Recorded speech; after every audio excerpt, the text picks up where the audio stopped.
Assalamualaikum, halo teman-teman, saya Vida dari Vida Bacain Buku. Kali ini saya akan lanjutkan lagi membacakan buku Dale Carnegie, Bagaimana Mencari Kawan dan Mempengaruhi Orang Lain, How to Win Friends and Influence People. Kali ini kita masuk ke bagian 4, bab 8, buat kesalahan kelihatan mudah diperbaiki. Mari kita lanjut ke bukunya. Bismillahirrahmanirrahim. Seorang kawan saya yang masih bujangan, berusia sekitar 40 tahun, kemudian jadi bertunangan. Dan tunangannya membujuknya untuk mengikuti pelajaran dansa yang sudah terlambat. Tuhan tahu kalau saya memang memerlukan pelajaran dansa. Dia mengakui tatkala dia menyampaikan kisah ini pada saya. Karena saya berdansa saat ini persis seperti ketika saya pertama kali memulainya 20 tahun yang lalu. Guru pertama yang mengajar saya mungkin mengatakan kepada saya hal yang benar. Dia bilang saya sama sekali salah. Saya harus melupakan semua langkahnya dan memulainya dari awal lagi. Namun pernyataan itu menjatuhkan semangat saya. Saya tidak mempunyai semangat lagi untuk melanjutkan, maka saya berhenti belajar dari guru itu. Guru berikutnya mungkin memang sudah berbohong kepada saya, tapi saya menyukai hal itu. Dia berkata acuh tak acuh bahwa dansa saya memang sedikit kuno mungkin, namun dasarnya sudah benar dan dia meyakinkan saya kalau saya tidak akan mendapat kesulitan untuk belajar beberapa langkah baru. Guru pertama telah membuat saya putus asa dengan menekankan kesalahan saya. Guru baru ini melakukan hal yang sebaliknya. Dia terus memuji gerakan-gerakan yang saya kerjakan dengan benar dan itu ternyata mengurangi kesalahan saya. Anda memiliki indera alami terhadap irama. Dia meyakinkan saya. Anda benar-benar penari yang berbakat dari lahir. Sampai di sini akal sehat saya mengatakan bahwa saya selama ini dan selalu akan menjadi seorang penari kelas 4. Namun jauh dalam hati saya masih juga suka berpikir bahwa mungkin dia memang bersungguh-sungguh. Untuk pastinya, saya memang membayarnya untuk mengatakan itu. Tapi mengapa harus mengungkit-ungkit hal itu? Bagaimanapun saya tahu kalau kini saya adalah penari yang lebih baik dibandingkan kalau guru itu tidak mengatakan kepada saya bahwa saya memiliki indera alami terhadap irama. Pujian itu mendorong semangat saya, memberi saya harapan, membuat saya ingin meningkatkan diri. Sampaikan kepada anak Anda, pasangan Anda, atau pegawai Anda bahwa dia itu orang bodoh atau tolol pada suatu hal tertentu. Seorang yang tidak berbakat untuk itu dan mengerjakannya selalu salah. Maka Anda sudah menghancurkan hampir setiap semangat untuk usaha meningkatkan diri. Sebaliknya, gunakan teknik yang berlawanan. Murah hatilah dengan dorongan Anda. Jadikan hal itu kelihatan mudah dikerjakan. Biarkan orang lain tahu bahwa Anda melakukan hal itu, bahwa dia memiliki bakat yang belum dikembangkan untuk keterampilan itu. Kemudian lihatlah, dia akan berlatih sampai fajar muncul di jendela agar dapat menjadi unggul. Lowell Thomas, seorang artis luar biasa dalam hubungan manusia menggunakan teknik ini. Dia memberi Anda rasa percaya diri, mengilhami Anda dengan semangat dan kepercayaan. Sebagai contoh, saya melewatkan akhir minggu dengan Tuan dan Nyonya Thomas dan pada malam minggu saya diminta agar duduk ikut main dalam pertandingan bridge yang menyenangkan di muka api unggun yang menyala. Bridge? Oh tidak, bukan saya. Saya sama sekali tidak tahu permainan itu. Permainan itu selama ini menjadi misteri kelam bagi saya. Tidak mungkin. Mengapa, Dale? Tidak diperlukan pemikiran sama sekali, Lowell menjawab. Tidak ada yang harus dijembatani kecuali ingatan dan penilaian. Anda sudah menulis artikel tentang ingatan. Bridge hanya akan merupakan hal sepele bagi Anda. Permainan ini dengan mudah bisa Anda kuasai. Dan bukan main. Hampir sebelum saya sadar apa yang saya kerjakan, saya mendapatkan diri saya duduk pertama kalinya di belakang meja bridge. Semuanya itu karena saya diberitahu kalau saya memiliki bakat alam untuk permainan itu dan permainan itu dibuat jadi kelihatan mudah. Berbicara mengenai bridge mengingatkan saya kepada Ellie Culbertson yang buku-bukunya mengenai bridge telah diterjemahkan ke dalam selusin bahasa dan telah terjual lebih dari 1 juta kopi. Namun, dia mengatakan kepada saya bahwa dia tidak akan pernah berpikir bisa mendapat profesi dari permainan ini kalau tidak ada seorang wanita muda yang meyakinkannya bahwa dia memiliki bakat untuk permainan itu. Ketika dia datang ke Amerika pada tahun 1922, dia berusaha memperoleh pekerjaan untuk mengajar filsafat dan sosiologi, tapi dia tidak mampu melakukannya. Kemudian, dia mencoba menjual batu bara dan dia pun gagal pada bidang itu. Selanjutnya, dia mencoba menjual kopi dan sekali lagi dia gagal. Dia sudah bermain bridge beberapa kali, namun tidak pernah terlintas dalam pikirannya pada masa-masa itu bahwa suatu hari dia akan memberi pelajaran untuk permainan ini.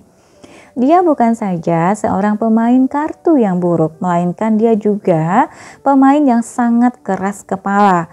Dia terlalu banyak mengajukan pertanyaan dan melakukan sangat banyak penelitian ulang atas permainan yang sudah lewat, sehingga tak seorang pun mau main dengannya.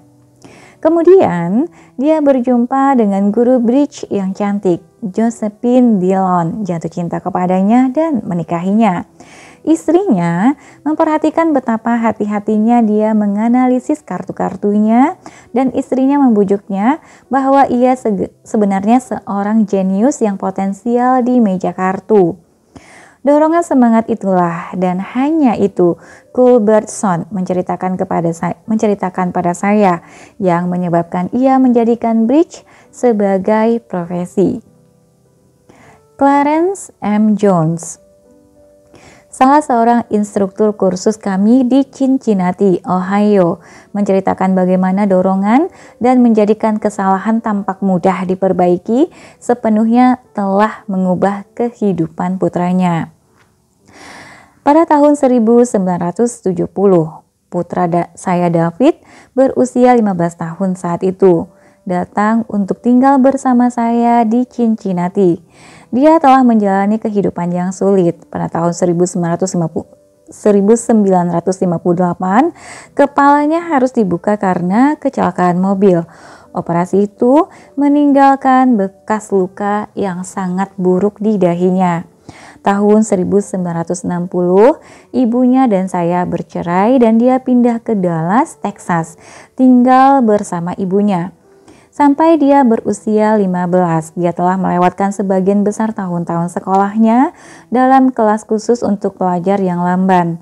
Barangkali karena bekas luka tersebut, administrator sekolah telah memutuskan bahwa dia mengalami cedera otak dan tidak bisa berfungsi pada level normal.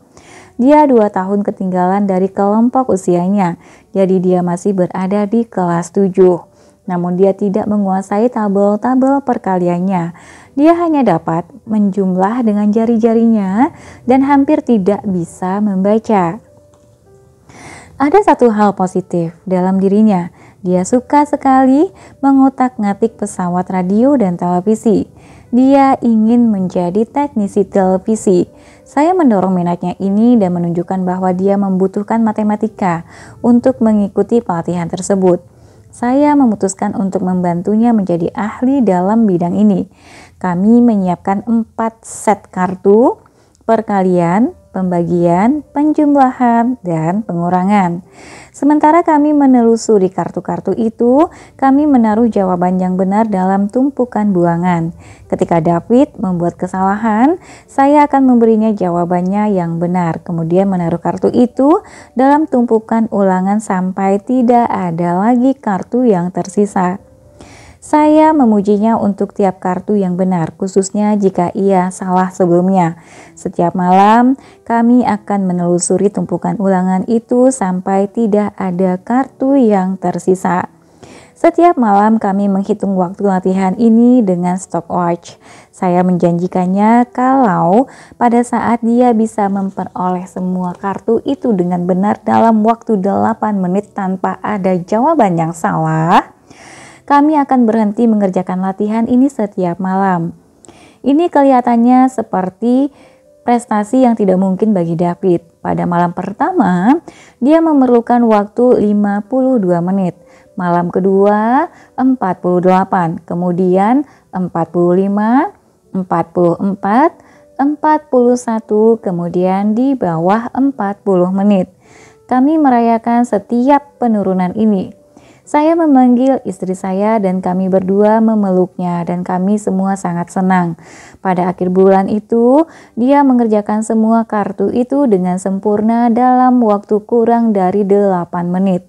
Tatkala dia membuat peningkatan kecil, dia akan minta mengerjakannya lagi dan dia telah mendapatkan penemuan fantastis bahwa belajar adalah hal mudah dan menyenangkan. Sudah sewajarnya nilai-nilai aljabarnya kemudian melompat naik. Sungguh mengagumkan betapa mudahnya aljabar apabila Anda bisa mengerjakan perkalian. Dia sendiri tercengang ketika membawa pulang nilai B untuk matematika. Hal itu tidak pernah terjadi sebelumnya. Perubahan-perubahan yang lain muncul kemudian dengan kecepatan yang hampir tidak bisa dipercaya. Kemampuan membacanya meningkat dengan pesat dan dia mulai menggunakan bakat alamnya dalam menggambar. Selanjutnya di tahun-tahun sekolahnya, guru sainsnya menugaskannya untuk mengadakan sebuah pameran. Dia memilih untuk mengembangkan serangkaian model-model gambar yang sangat kompleks untuk memperlihatkan efek pengungkit. Untuk ini diperlukan tidak hanya kemampuan menggambar, tetapi juga matematika terapan. Pameran itu mendapat hadiah pertama dalam perlombaan sains sekolah dan diikutsertakan dalam kompetisi seluruh kota di mana dia memenangkan juara ketiga untuk seluruh kota Cincinnati. Ternyata hal itu berhasil.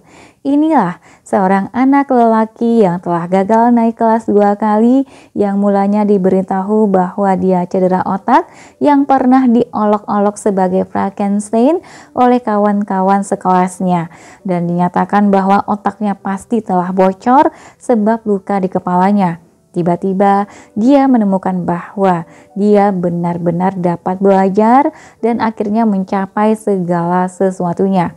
Hasilnya dari kuartal terakhir kelas 8-nya dan seterusnya melewati sekolah menengahnya. Dia tidak pernah gagal dalam memperoleh penghargaan. Di sekolah menengah dia dipilih dalam kelompok masyarakat terhormat nasional. Begitu dia mengetahui bahwa belajar itu mudah, seluruh hidupnya berubah.